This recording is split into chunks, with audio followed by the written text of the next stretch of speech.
¿Y si te dijera que los cerebros detrás de la NASA trabajaron primero para Hitler? Lo que hoy vemos como un símbolo de progreso y ciencia nació de los restos más oscuros del Tercer Reich. Cuando terminó la Segunda Guerra Mundial, el mundo respiró aliviado. Pero la verdadera batalla apenas comenzaba. Estados Unidos y la Unión Soviética no solo luchaban por territorio, sino por mentes brillantes. Y en medio del humo de los campos de concentración y los juicios de Nuremberg, una decisión cambió para siempre el destino del siglo XX: rescatar a científicos nazis y darles una nueva vida en América. ¿El precio? Silencio, impunidad y una historia que nadie te contó en la escuela. Hoy en Reloj Histórico viajaremos al corazón de la Operación Paperclip, una estrategia secreta que permitió a Estados Unidos absorber a más de 1,600 científicos del régimen nazi, desde ingenieros de cohetes hasta médicos que experimentaron con humanos, héroes redimidos o monstruos funcionales. Prepárate, porque entender esta historia es entender el origen de muchas de las tecnologías que usamos hoy. Y si este tipo de contenido te hace cuestionar lo que creías saber, te invito desde ya a explorar el resto de videos del canal, porque para entender el presente, primero hay que desnudar las sombras del pasado. Europa había caído.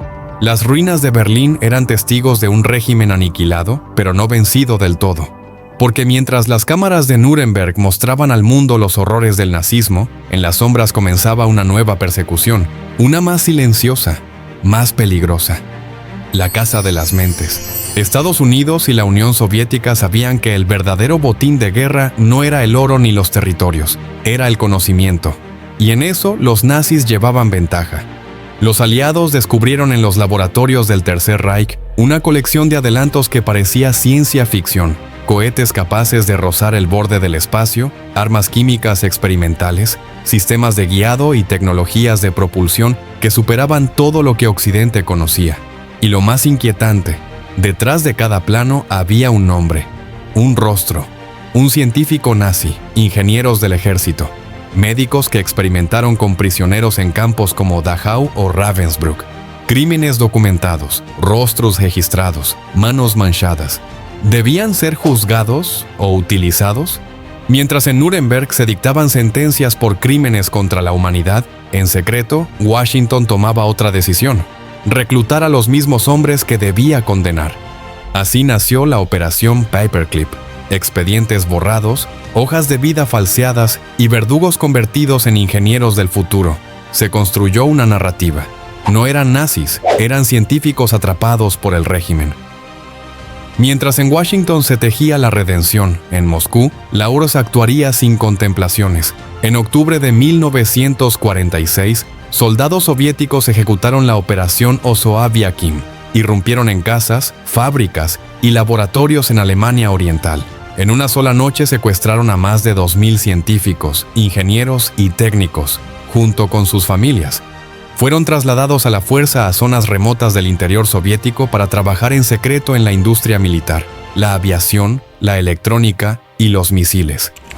No hubo acuerdos, no hubo entrevistas, no hubo elección, solo silencio. Ambas potencias habían tomado la misma decisión: reescribir el pasado para construir su futuro. La diferencia estaba en la forma y en el rostro. Estados Unidos usó su propaganda para convertir criminales de guerra en celebridades científicas. Wernher von Braun, creador del cohete UP-2 y exmiembro de las SS, pasó de bombardear Londres a aparecer en programas de Disney y liderar la misión que llevó al hombre a la luna. En cambio, la URSS ocultó los rostros, los absorbió, los silenció. Sus logros fueron apropiados por el Estado. No hubo figuras públicas, no hubo redención, solo desaparición funcional. Y mientras el mundo creía que los horrores del nazismo estaban siendo castigados, las mentes que lo hicieron posible estaban construyendo el armamento de la Guerra Fría. Y un dato aún más perturbador: América Latina también fue refugio. Mientras las potencias se disputaban cerebros, otros simplemente los escondieron. Tras la caída del Tercer Reich, docenas de nazis, científicos, oficiales y criminales llegaron a Argentina, Brasil o Chile amparados por redes como Odessa, una organización clandestina que habría facilitado su huida. Aunque su existencia ha sido debatida, documentos desclasificados por la CIA y el testimonio del historiador Uki Goñi, en su libro La auténtica Odessa, demuestran que hubo logística, protección política y silencio cómplice para reubicar a los verdugos del nazismo, justo aquí, en el sur del mundo. ¿Cuántas historias ocultas siguen enterradas bajo nuestras propias tierras? La guerra había terminado en los mapas, pero no en los despachos. Meses después de la rendición alemana, un grupo selecto de oficiales, científicos aliados y agentes de inteligencia comenzó a trabajar en una operación que, oficialmente, no existía. Su misión: identificar, proteger, limpiar y trasladar a los científicos nazis más valiosos antes de que los soviéticos los alcanzaran. El nombre inicial del proyecto fue Overcast, pero pronto recibió un título más burocrático e inofensivo: Paperclip. El término venía de un simple clip metálico que los oficiales usaban para marcar los expedientes de aquellos candidatos que, pese a su pasado nazi, debían ser aprobados para ingresar a Estados Unidos. Una marca metálica para ocultar la sangre en los archivos. Según Annie Jacobsen, en su libro Operation Paperclip, más de 1.600 científicos alemanes fueron llevados a Estados Unidos entre 1945 y 1959, muchos junto a sus familias, entre ellos expertos en aeronáutica, química, medicina, física y armamento avanzado. La paradoja era brutal. Mientras se celebraban los juicios de Nuremberg, donde se condenaba a funcionarios por crímenes de guerra, Estados Unidos ofrecía visas, casas y protección legal a hombres vinculados a las SS, la experimentación humana y el trabajo esclavo. Como señaló Clarence Lasby en Project Paperclip, German Scientists and the Cold War, Washington adoptó una nueva ética: la utilidad sobre la justicia. Si un científico tenía valor estratégico, su pasado se volvía irrelevante. Uno de los primeros grupos fue enviado a White Sands, Nuevo México, para desarrollar cohetes militares basados en el diseño del U-2, el arma con la que Hitler bombardeó Londres. Algunos reportes internos mostraban preocupación. Muchos de los reclutados no solo eran expertos, eran ideólogos fieles al nazismo, pero sus conocimientos eran demasiado valiosos. Estados Unidos decidió convertir a los lobos en ingenieros y encerrarlos en jaulas de secreto oficial. Y así, sin que el público lo supiera, el país que había derrotado al fascismo abría sus puertas a sus científicos. La pregunta que sigue resonando es incómoda. ¿Puede una democracia construir su futuro sobre las ruinas éticas del enemigo vencido? No fueron solo nombres en archivos, fueron las mentes que rediseñaron el poder militar y tecnológico de Estados Unidos. Uno de los más célebres y más polémicos fue Wernher von Braun, ingeniero jefe del programa de cohetes del Tercer Reich. Él diseñó el K-2, el primer misil balístico de la historia, utilizado para bombardear Londres durante la guerra. También fue miembro de las SS y dirigió el complejo de Mittelberg, donde miles de prisioneros murieron construyendo sus misiles bajo condiciones inhumanas. Sin embargo, tras su llegada a Estados Unidos, fue rápidamente rehabilitado. Según datos del Marshall Space Flight Center y del historiador Michael J. Neufeld, von Braun fue trasladado a Huntsville, Alabama, donde lideró el desarrollo del Saturno V, el cohete que llevó al hombre a la Luna. En pocos años, pasó de fabricar armas para Hitler a ser la cara pública de la NASA en la televisión estadounidense. Pero no fue el único. Otro nombre importante fue Hubertus Struckhold, apodado el padre de la medicina espacial. Antes de su llegada a Estados Unidos, trabajó en el Instituto de Medicina Aeronáutica de Berlín, donde, según investigaciones del Departamento de Justicia, sus colegas realizaron experimentos letales con prisioneros en Dachau. También estaba Arthur Rudolph, ingeniero del programa B-2, quien luego trabajó con von Braun en el Saturno V y lideró el desarrollo del proyecto Pershing, una serie de misiles nucleares tácticos que Estados Unidos desplegaría durante la Guerra Fría. De los campos de trabajo forzado del Tercer Reich, a dirigir parte del arsenal que apuntaba a Moscú. Pero en los años 80, una investigación del Departamento de Justicia reveló sus vínculos con el trabajo esclavo nazi. Rudolph renunció a su ciudadanía estadounidense para evitar ser juzgado. Estos casos fueron solo la punta del iceberg. El programa Paperclip trajo consigo expertos en armas químicas, diseñadores de aviones, especialistas en guerra psicológica, todos bajo un mismo pacto implícito: tu pasado se borra, tu lealtad ahora es con Norteamérica. Como escribió Linda Hunt, ganadora del Pulitzer en Secret Agenda, el gobierno sabía lo que hacía. No fue ignorancia, fue complicidad estratégica. Y si esto te parece fascinante, imagina lo que tenemos preparado en otros videos de reloj histórico. En este canal te mostramos cómo los hilos invisibles del pasado siguen tejiendo nuestro presente. La historia la escriben los vencedores, pero a veces la reescriben los servicios secretos. La CIA, oficialmente creada en 1947, heredó las redes del espionaje de guerra y asumió una nueva misión: garantizar la supremacía tecnológica frente a la URSS a cualquier costo, y eso incluía proteger, ocultar y utilizar a criminales de guerra. Uno de los casos más representativos fue el del Dr. Walter Schreiber, general médico del ejército nazi. En Nuremberg, testigos lo vincularon con experimentos humanos con gas fosgeno y enfermedades infecciosas. Sin embargo, en 1951 fue trasladado a Estados Unidos bajo paperclip y comenzó a trabajar en la base aérea de Randolph, Texas. Cuando el New York Times expuso su pasado en 1952, la CIA organizó su salida inmediata del país rumbo a Argentina, alegando problemas personales. Se manipuló su archivo. Su nombre desapareció de los registros públicos del programa. Fue borrado del relato oficial. Y Schreiber no fue un caso aislado. Según reveló la periodista Linda Hunt en Secret Agenda, la CIA y el Departamento de Defensa crearon una red de expedientes falsos o editados para facilitar la entrada de estos hombres a Estados Unidos. A pesar de que el Decreto 100 de Truman prohibía el ingreso de nazis activos, había un sistema interno de doble archivo, explicó Hunt, uno con la verdad, clasificado, y otro decorado para el Congreso y la opinión pública. Y esa maquinaria de ocultamiento se mantuvo intacta hasta los años 80, cuando el activismo, el periodismo y la presión legislativa abrieron las cajas de Pandora. En 1985, el Office of Special Investigations, OSI, del Departamento de Justicia, una unidad creada para perseguir criminales de guerra nazis, confirmó públicamente que al menos 68 científicos de paperclip habían tenido vínculos directos con el régimen nazi. El impacto fue brutal. La conspiración ya no era teoría, era documento. Un mismo ingeniero diseñó el cohete que destruyó Londres y el que llevó al hombre a la luna. Su nombre, Wernher von Braun. Para muchos, un genio visionario. Para otros, un criminal sofisticado. Pero para Estados Unidos, en plena Guerra Fría, fue una necesidad. Von Braun fue el artífice del B-2, el primer misil balístico del mundo. Lanzado desde plataformas móviles, el B-2 fue usado por la Alemania nazi para sembrar terror en ciudades británicas.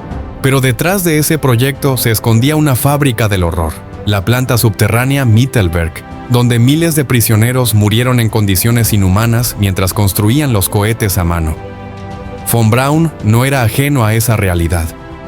Como documenta Michael Neufeld en Dreamer of Space, Engineer of War, visitaba las instalaciones y firmaba reportes sabiendo que los trabajadores esclavos morían cada día. Tras la guerra, fue traído a Estados Unidos bajo Operación Paperclip y asignado a proyectos balísticos en Alabama. Pero su momento estelar llegó en 1957. Ese año, la Unión Soviética lanzó el primer satélite artificial, el Sputnik Primo. El mundo entró de lleno en la carrera espacial. Estados Unidos necesitaba una respuesta urgente y usó su carta más potente, un ex-nazi con talento para los cohetes y para las cámaras. Von Braun no solo fue aprovechado, fue convertido en ícono. Apareció en entrevistas, en televisión y hasta en producciones educativas de Disney, hablando del sueño de llegar a la luna. Su pasado fue cuidadosamente borrado de los informes. La ciencia pesaba más que la memoria. Bajo su dirección, un equipo, en su mayoría alemanes traídos con él, diseñó el Saturn V, el cohete que permitió el alunizaje del Apolo 11 en 1969. Un logro histórico cimentado sobre un silencio estratégico. El mismo hombre que sirvió al Tercer Reich terminó siendo homenajeado como héroe nacional, con medallas, placas y centros espaciales que aún llevan su nombre. ¿Cuánta ciencia cabe sobre una tumba? ¿Cuánta gloria puede construirse sobre el olvido de liberados? A medida que las misiones espaciales avanzaban, una verdad cada vez más incómoda emergía. Estados Unidos no solo rescató a los científicos del régimen nazi, también protegió sus secretos, encubrió sus crímenes y silenció a sus víctimas. Uno de los casos más escandalosos fue el del Instituto de Medicina Aeroespacial en San Antonio, Texas, dirigido en parte por científicos cercanos a Hubertus Stockholm. Según informes de la Jewish Virtual Library y los OSI Reports del Departamento de Justicia, al menos 6 de sus colaboradores habían participado en experimentos humanos en Dachau, incluyendo pruebas extremas de resistencia física. Pero en Norteamérica sus conocimientos fueron aprovechados para desarrollar trajes espaciales y sistemas de soporte vital. La paradoja era cruel. Los datos obtenidos a costa de vidas humanas se usaban para llegar a otros mundos. Durante décadas, los nombres de estos científicos se mantuvieron fuera del radar, pero con la apertura de archivos en los años 80 y 90, la verdad comenzó a filtrarse. Incluso en el Congreso surgieron críticas. En 1986, el senador Carl Levin denunció que Estados Unidos había priorizado la utilidad científica por encima de la justicia. Mientras los medios apenas comenzaban a hablar de ello, las víctimas seguían esperando reconocimiento. Jean-Michel, sobreviviente del campo subterráneo Mittelbau-Dora, lo resumió en un testimonio recogido en el documental Mittelbau. Les oubliés de Dora. Cada cohete que salía de la Tierra lo hacía sobre huesos humanos. Hasta hoy, ni la NASA ni el gobierno han pedido disculpas. La historia de Paperclip sigue siendo una herida cubierta por archivos, pero no por justicia. La historia no termina cuando se cierran los archivos, sino cuando entendemos lo que hicieron con ellos. A más de 70 años del inicio de la operación Paperclip, sus consecuencias siguen vivas, en la ciencia, la política y la memoria. En el plano tecnológico, el impacto es innegable. Los conocimientos traídos por los científicos nazis impulsaron la industria aeroespacial, la medicina de altitud, los cohetes intercontinentales y hasta los sistemas de soporte vital usados en las misiones Apolo. Como señaló el Dr. Paul Weindling de la Universidad Oxford Brookes, muchos estándares biomédicos modernos provienen de datos obtenidos en la Alemania nazi, y su uso, aunque incómodo, fue sistemático. El mensaje fue claro: si tienes valor estratégico, tus crímenes pueden ser gestionados. Ese patrón no terminó con Paperclip. Se replicó durante la Guerra Fría con otras figuras, mafiosos usados en Cuba, exiliados iraníes, y hasta científicos iraquíes reciclados tras la Guerra del Golfo. Christopher Simpson, en su libro Blowback, advirtió: Paperclip creó un precedente donde la verdad se volvió negociable y la impunidad funcional. También dejó una herencia de desconfianza. Los ciudadanos comenzaron a preguntarse: ¿qué más ha sido escondido bajo la etiqueta de clasificado? Y en el plano cultural, el caso de Von Braun sigue generando debate. Aunque ayudó a llevar al hombre a la luna, su pasado con las SS y su relación con el trabajo esclavo siguen sin ser plenamente reconocidos. ¿Puede un criminal convertirse en héroe por conveniencia? En 2020, académicos pidieron que la NASA reevalúe los homenajes a Von Braun, abogando por una memoria más completa. Mientras tanto, en Alemania, lugares como Mittelbau-Dora se han transformado en centros de memoria, donde cada cohete fabricado por manos esclavas recuerda lo que ocurre cuando el conocimiento se separa de la conciencia.